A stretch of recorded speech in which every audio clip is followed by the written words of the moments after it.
ঘুমের ভিতরে স্বপ্ন দেখতাম, মনে হতো কি ওর নাই। তখন উঠে কান্না শুরু করতাম, মনে হতো কি এটা কি আমার বাস্তব জীবন না আমার স্বপ্ন। ও যে আছে, আমি বসে বসে কাঁদতাম, ও বলতে এই যে আমি তোমার সামনেই আছি। আমার মনে হতো ও আবার হারাই, মানে একটা হারানোর যে আতঙ্ক ভয়, এটা আমার অনেক দিন ছিল।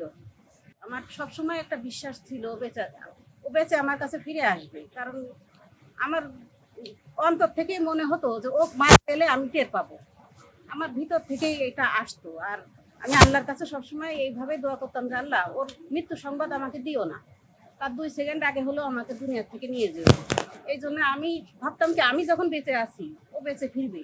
আমার ভিতরে থেকে এই বিশ্বাসটা আসতো। এটা অনেকে মনে করতো আমার পাগলামি, কিংবা হয়তোবা আমি মানে হয়ে গেছি। কিন্তু আসলে এটা আমার মনের থেকে একটা বিশ্বাস আসতো। আর আমার মনে হতো কি আল্লাহর সাথে আমার সর্বক্ষণ একটা নেগোসিয়েশন চলতো, যেটা মানে আমি আপনাদেরকে বোঝাই বলতে পারবো না।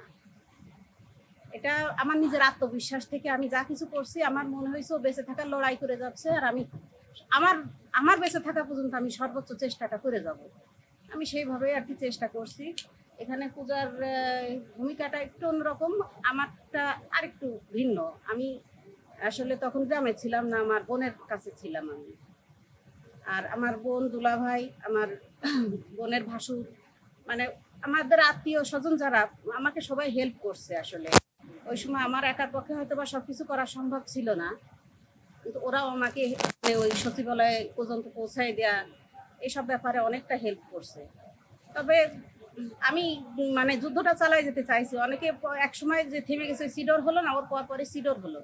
ওই সিডরের জন্য সাংবাদিকরাও আর তেমন এই বিষয়টা নিয়ে করতো না। কিন্তু আমার ভিতরে মনে হতো যে সাংবাদিক থেমে গেলে আমার থামা চলবে না, আমাকে চালাই যেতে হবে। এই সমস্যাটার সমাধান আমাকেই করতে হবে। তখন আমি অফিসের পিছনে লেগে থাকলাম, আমি বাংলাদেশ সরকারের পিছনে লেগে থাকলাম।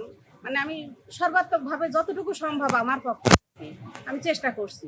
আপনারা তো বুঝতেই পারছেন, আর সিনেমাটা যেহেতু দেখছেন, কোন অবস্থায় আসলে মানুষের দেয়ালে পিঠ থেকে গেলে মানুষের আর কিছু করার থাকে না।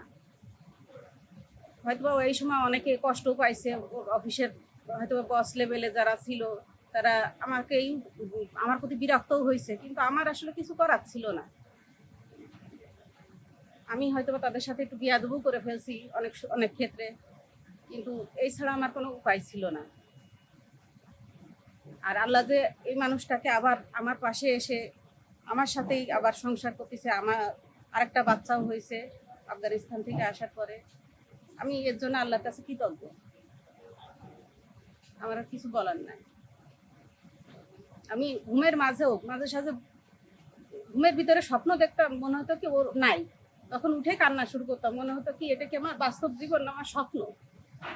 ও যে আছে, আমি বসে বসে কাঁদতাম, ও বলতে এই যে আমি তোমার সামনেই আছি। আমার মনে হতো আবার হারাই, মানে একটা হারানোর যে আতঙ্ক ভয়, এটা আমার অনেক দিন ছিল। এটা থেকে আমার করতে আমার অনেকটা টাইম লাগছে। আর 3টে মাস আমি কোনোদিন ঘুমাইনি। সবচেয়ে বড় কথা, মানুষ বলে না যে 1 সপ্তাহ না ঘুমাইলে মানুষ মারা যায়। 3টে মাস আমি কিন্তু ঘুমাইনি। আমি সর্বক্ষণ জিকিরের মধ্যে থাকতাম। আল্লাহ আমাকে তবুও তো নিয়ে যায়নি, এখনো পর্যন্ত বেঁচে আছি। তা এটা সবই আল্লাহর রহমত। তার এই ফিরে আসা, আবার আমার সাথে জীবনযাপন করা, এটা সবই আল্লাহর রহমত। এটার ব্যাপারে আসলে আর কোনো কিছু বলার নাই। ওর যখন একটা ভিডিও দেখালো না, আমি তো প্রথমে মানে হয়ে গেছিলাম, মানে পাথরের মতো হয়ে গেছিলাম। ডিপ্রেশনে চলে যাচ্ছিলাম, মনে হতো কি আমার কোনো আলো ভালো লাগতো না, সাংবাদিকরা আসতো, আমি কথা বলতে ইচ্ছে করতো না। কিন্তু ওর যখন একটা ছবি দেখালো, ওর পিছনে হাত বাঁধা চোখ বাঁধা, ওটা ওর গ্রামেরই এক সাংবাদিক আকবর, আমার দেশ পত্রিকার সাংবাদিক। ওটা ও অনেক রাত্রে আমাকে বললো, ভাবি নুর ইসলাম ভাই বেঁচে আছে, নুর ইসলাম ভাই বেঁচে আছে, নুর ইসলাম ভাইয়ের এই অবস্থা, এটা টোলো টিভিতে দেখাচ্ছে। এটা আপনি যেভাবে হোক সাংবাদিকদের বলে এটা বাংলাদেশে প্রচার করার ব্যবস্থা করেন। তখন আমি মানে ওই সাথে সাথে এনটিভির সাথে কথা বললাম, এনটিভিতে বললাম, তারপরে আর টিভি মানে চ্যানেল মানে যতগুলো সম্ভব আমি ওদেরকে বললাম। বললে ওরা পরের দিনের ভিতরেই ওই ছবিটা, কিন্তু ওটা ছিল ভিডিও চিত্র, কিন্তু ওটা স্থির চিত্র হিসাবে আর কি বাংলাদেশে দেখালো। মানে এটা আমাকে জিজ্ঞেস করা হলে এইটাই নুর ইসলাম কিনা, ছবিটা দেখায়। আমি বললাম হ্যাঁ ওই নুর ইসলাম। অফিস থেকে আমার উপরে একটু করলো, সবাই একটু থ্রেড দিল না ওটা নুর ইসলাম না, আপনি এসব উল্টাপাল্টা কথা বলছেন কেন? আমি বলছি, আমার স্বামীকে যদি আমি চিনতে না পারি, আমি যদি বলি এ নুর ইসলাম না, তাহলে তো ওকে এখনই মেরে ফেলাই দিবে, একে তো বাঁচায় রাখবে না। এই ছবিটা আমরা সিনেমাতে ইউজ করেছি। এই যে শেষ যখন টাইটেল উঠে তখন এই ছবিটা আমরা ব্যবহার করেছি। এই যে ছবিটা এই যে।